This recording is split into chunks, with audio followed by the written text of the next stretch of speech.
We are commencing legal action against Mrs. Meghan Markle. Her televised allegations, particularly the Oprah interview, have inflicted undue harm upon the royal family.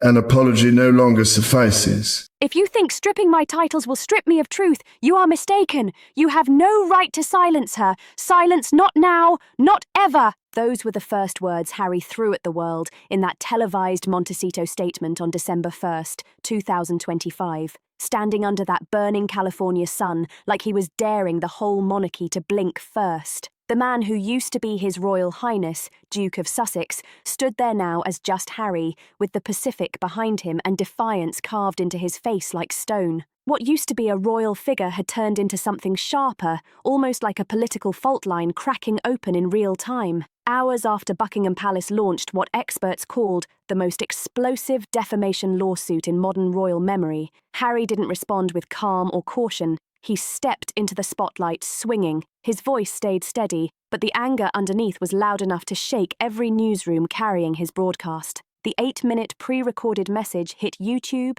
CNN, Sky News, and just about every major outlet like a digital grenade. This lawsuit is a smokescreen, he announced, calling the monarchy an institution desperate to distract from its own failures and accusing them of targeting the woman it could never control, never contain, and never crush. The moment those words escaped his mouth, all the polite, quiet diplomacy between the Windsors and the runaway Sussexes went up in flames. Within hours, the tension snapped. By mid-morning in London on December 3rd, the King's office fired back hard, dropping a formal Royal Advisory Council directive approved under Privy Seal order that stripped Harry of every remaining title, duty, and privilege. The order, labelled Order 9, Removal of Standing, was pushed out to global media with chilling accuracy and absolute finality. The statement spelled it out clearly. His Majesty recognised with regret the necessity of the decree due to repeated attacks on the Crown,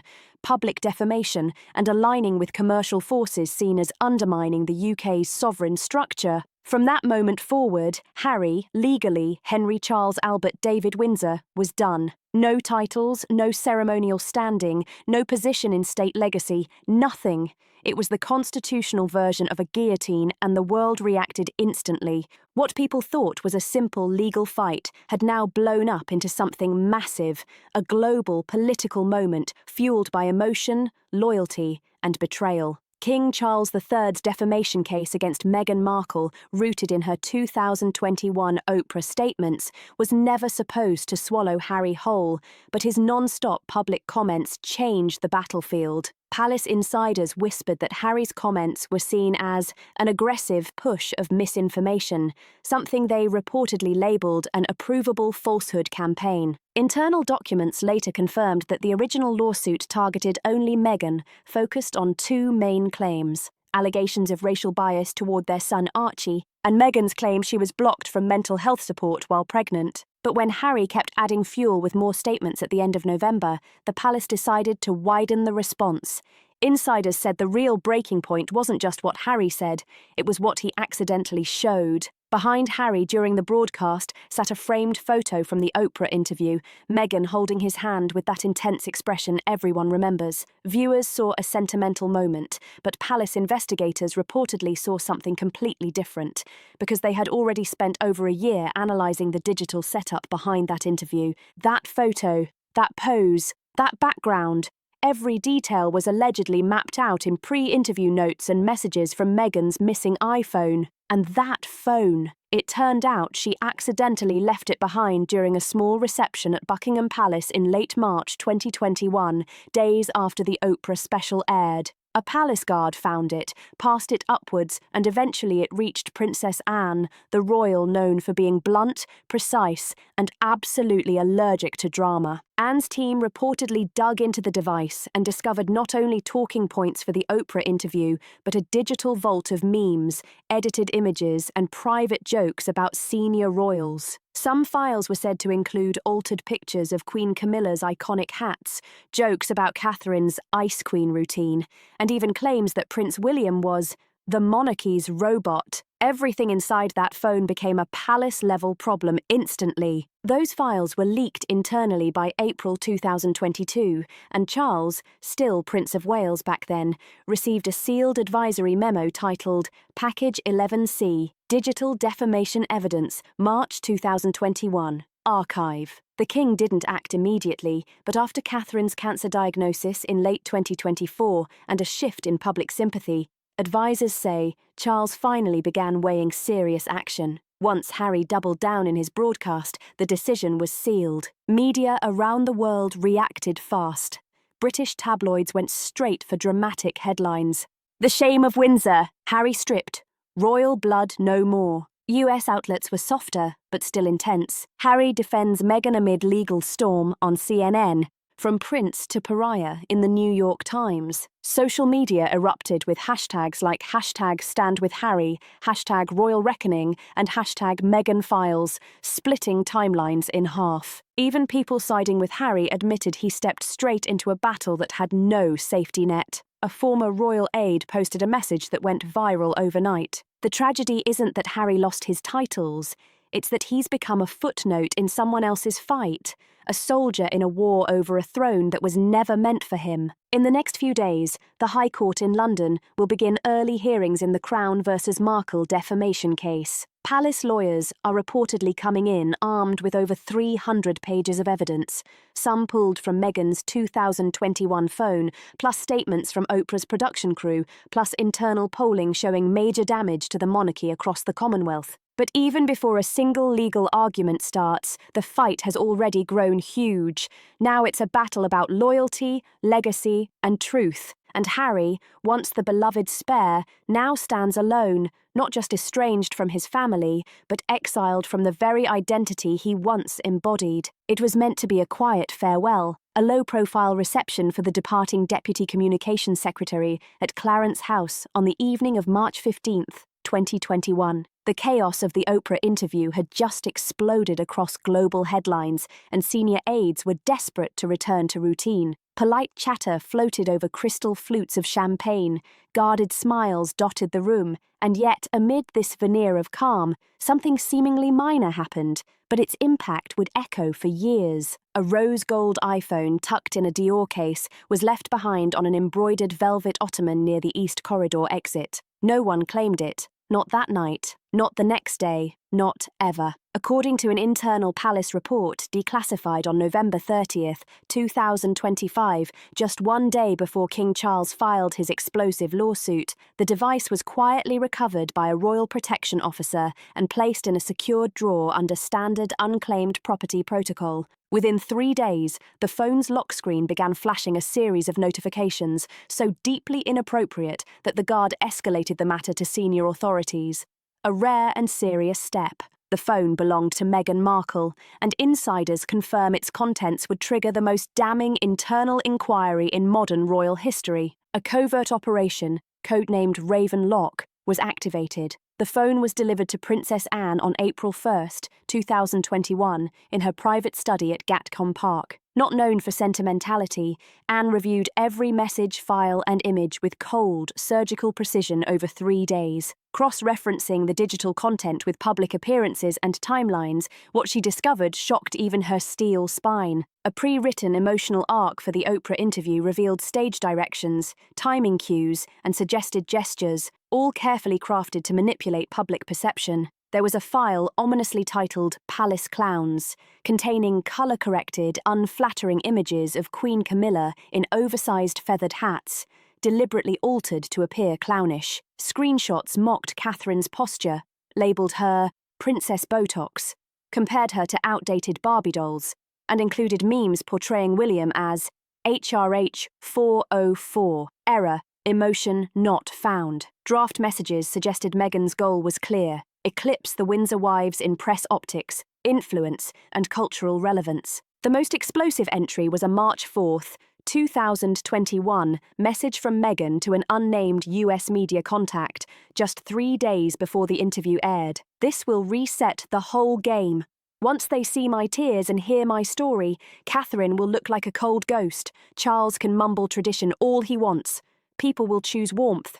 They'll follow mine. Anne acted immediately. On April 5th, she summoned a closed-door session with Prince William and then Prince of Wales Charles. Presenting the findings with stark neutrality, she revealed the evidence without flourish. Charles reportedly turned pale with disbelief, while William remained silent, speaking only a single sentence. Anne's strategic precision weaponized sympathy to prepare the monarchy for a media war the world wasn't ready to see. From that moment, the palace shifted, no longer reactive, no longer restrained. Investigations quietly began to authenticate the files, assess potential media damage, and prepare for a time when silence could no longer protect the crown. That day arrived 4 years later. While the world saw only tension, distance, and awkward public interactions between the Sussexes and the firm, the truth behind failed reconciliation remained hidden. The Meghan files were that truth. They weren't merely embarrassing.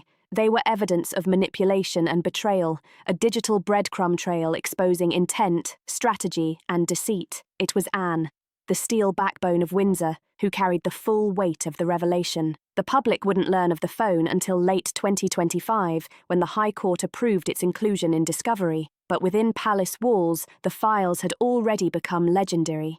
They called it the day the gloves came off. For years, the British press loved to pit the women of Windsor against each other, the elegant Princess of Wales with her flawless posture and people-first grace, versus the Queen Consort with her sharp tongue, country charm, and long shadow of controversy. But in late November 2025, something remarkable happened inside the palace, something no tabloid could have scripted. Catherine and Camilla found common ground, and it was forged in shared fury. The discovery of Meghan's phone in 2021 had remained tightly controlled, known only to a few senior royals: Charles, William, and Anne. Catherine herself remained unaware for over a year. Camilla didn't learn of it until March 2024, when Princess Anne showed her a confidential annex from the Internal Review. What she saw stunned her. Among the digital files were multiple images mocking her iconic hats, colour-altered to resemble circus attire, overlaid with captions like Her Majesty, the Meme, and Big Hat Energy, Low-Taste Royalty.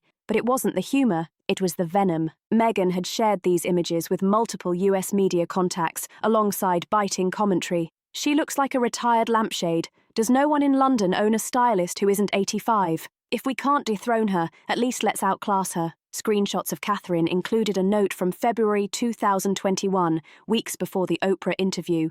Kate's PR perfect, but emotionally vacant. If I come off sincere and raw, she'll look robotic. Like a 90-second Avon catalogue model trying to emote. Another file compared Catherine in a cream coat dress with Meghan in a jewel-toned cape, circled and annotated. This is modern royalty.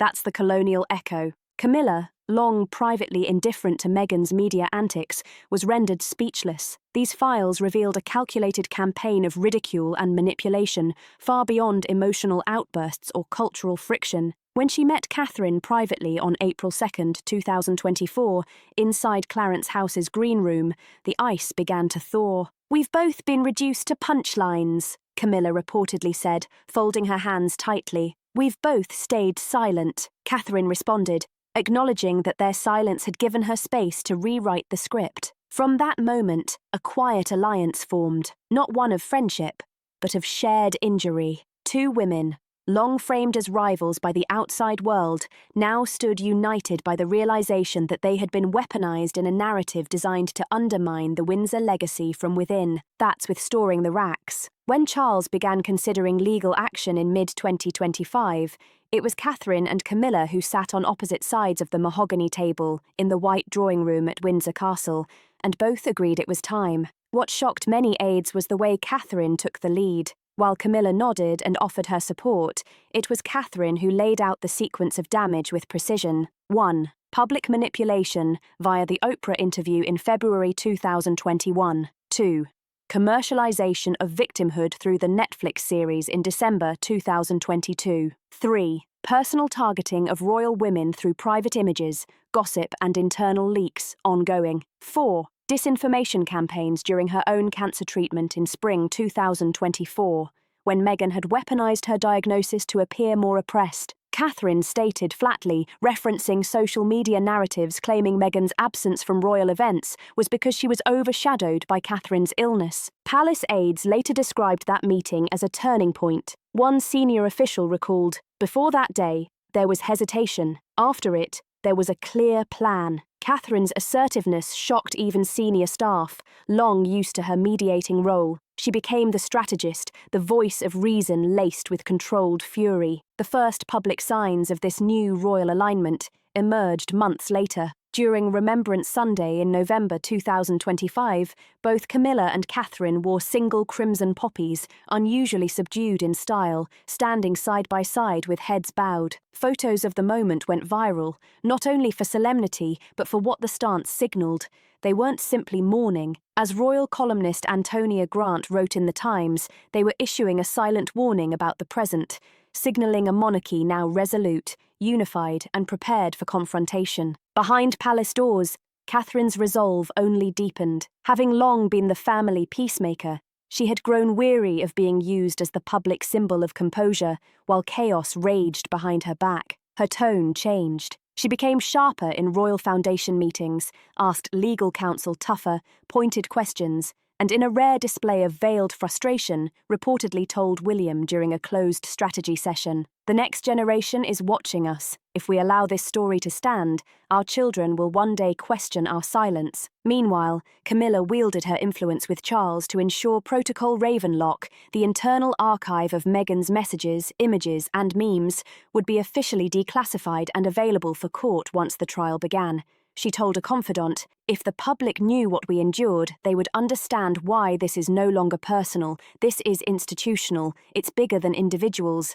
It's the crown." By the time Charles stepped before the podium on December 1st, 2025, to announce the defamation lawsuit, it wasn't merely the monarch speaking, it was the monarchy as a united front. Catherine and Camilla stood behind him, invisible to cameras but ironclad in support. Legacy, symbolism, and personal injury all converged that day. The monarchy had found its voice, and it was no longer whispering. On December 4th, 2025, just 3 days after the lawsuit announcement, the palace issued a second shockwave. At 7 a.m. London time, a formal public declaration stripped Prince Harry of all remaining royal titles, privileges, and ceremonial honours. The document, clinical and precise, was titled Order 9G, Revocation of Status, Standing, and Representation of Henry Charles Albert David Windsor, issued under the Sovereign Privilege Act of 2023 and ratified by the Royal Advisory Council.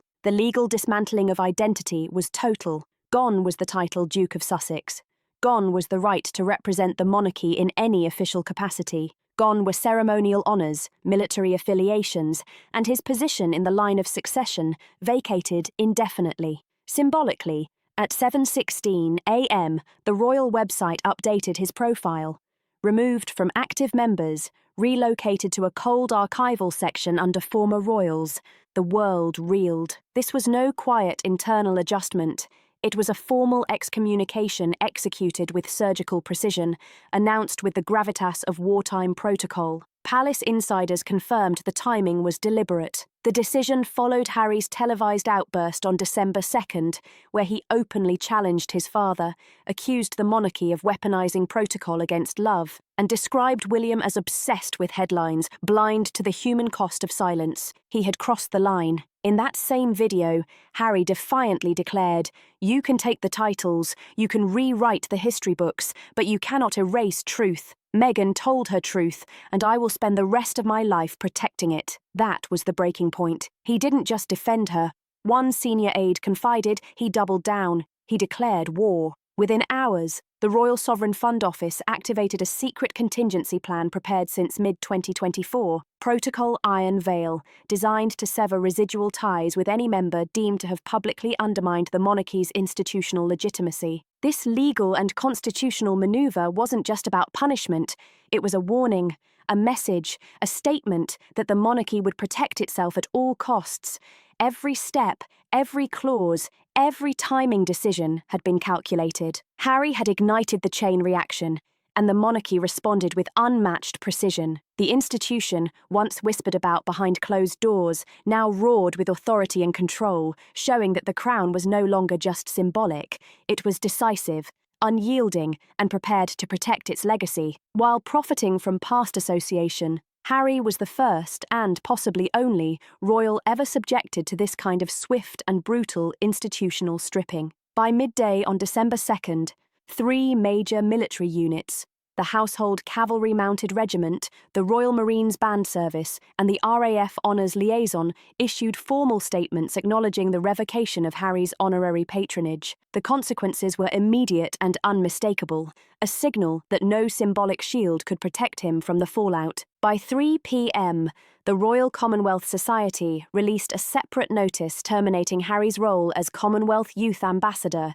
symbolic since 2020, with immediate effect. His coat of arms was formally retired from the Royal Registry. His military medals, though earned through service and merit, were reclassified as inactive heritage distinctions, including recognitions connected to the Invictus Games UK. The initiative he founded in 2014 quietly updated its leadership page, removing Harry as founding patron and replacing him with a rotating advisory board. The explanation, sterile in tone, carried a heavy subtext. In the interest of preserving institutional impartiality, yet perhaps the most devastating blow came not from an office or website, but from within his own family. At precisely 5 p.m. that same day, a rare joint statement was released, signed by King Charles, Princess Anne, Prince William, and Princess Catherine. We reaffirm our commitment to unity, service, and truth. The values of this family and institution must be protected. In moments of pain,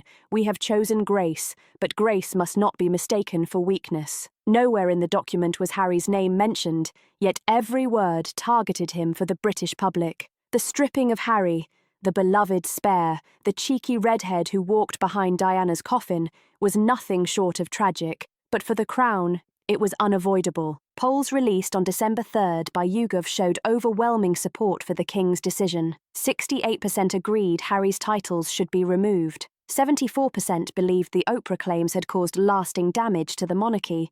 Only 19% still viewed Harry favourably, the lowest rating since tracking began in 2018. In contrast, support for William and Catherine surged, with William at 76% favourability and Catherine at 81%. The public had made its choice, and the narrative had shifted decisively. Meanwhile, in California, Harry was reportedly deeply wounded but unrepentant. Anonymous sources indicate that AWEL's PR team scrambled to deflect attention, pushing announcements about a new children's audiobook series and upcoming climate awareness campaigns. But the headlines had moved on. The world was no longer interested in Harry's podcast. It was now fixated on his downfall. Titles were no longer shields. For Meghan, the lawsuit had grown beyond legal matters. It had become political, cultural, and existential. For Harry, the man who once walked behind his mother's casket to global sympathy, he now stood alone, stripped, sidelined, and silenced by the very family he once believed he was protecting. Beneath the grandeur of Windsor Castle, behind centuries-old stone walls and oil-painted ancestors, there exists a modern room known to only a select few, the Map Room. In recent years, insiders have called it by a different name, the War Room. Here, Prince William and Princess Catherine quietly orchestrated the palace's most aggressive strategic overhaul in decades, while King Charles bore the legal weight of the defamation lawsuit, and Anne ensured institutional order. It was the Prince and Princess of Wales who waged the battle for public trust, digital perception, and generational legitimacy.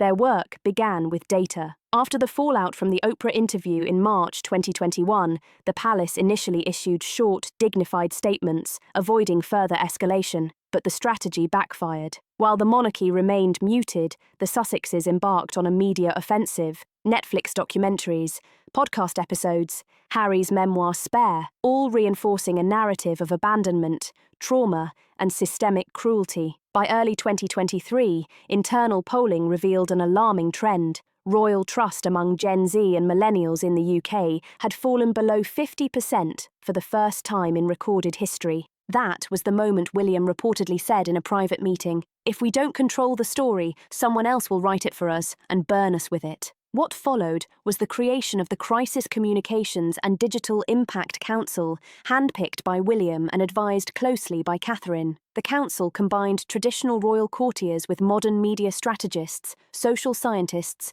and online trend analysts. Their mission was clear: track damage, reclaim the narrative, and restore public loyalty. At the centre of the effort was Catherine, the palace's quiet diplomat turned strategic mastermind. Behind the scenes, she balanced William's razor-sharp instincts with emotional intelligence, public empathy, and a long-term vision of the royal family as more than an institution, a symbol of moral continuity. In early 2024, when her cancer diagnosis became public, she had every reason to step back.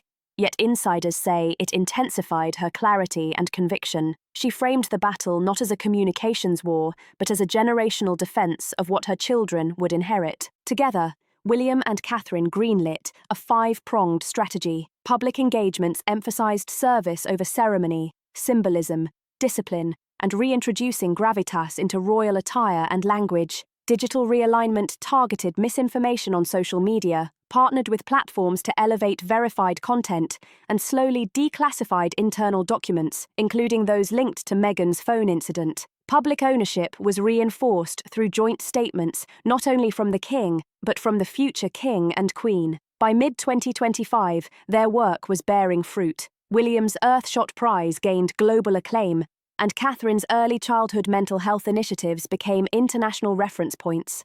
Public appearances showcased unity, substance, and purpose, but their most strategic victory was timing. As Charles prepared the legal offensive against Meghan in autumn 2025, William and Catherine convinced him to wait until after Remembrance Day ceremonies. The monarchy would first appear solemn, service-oriented, and above personal grievance. Catherine personally curated the subtle symbolism of her attire, a single red poppy honouring the fallen and the personal pain of betrayal. When she bowed her head, a senior courtier noted, she wasn't just honouring soldiers, she was honouring the duty and sacrifice that comes with protecting the crown. Privately, William's frustration toward Harry reached a boiling point. Insiders recount an October strategy session where he was shown polling data revealing a sharp generational divide on the Sussex issue. His response, "This isn't sibling rivalry, this is an attack on the crown and on my wife." That was the moment the final phase of the plan was activated.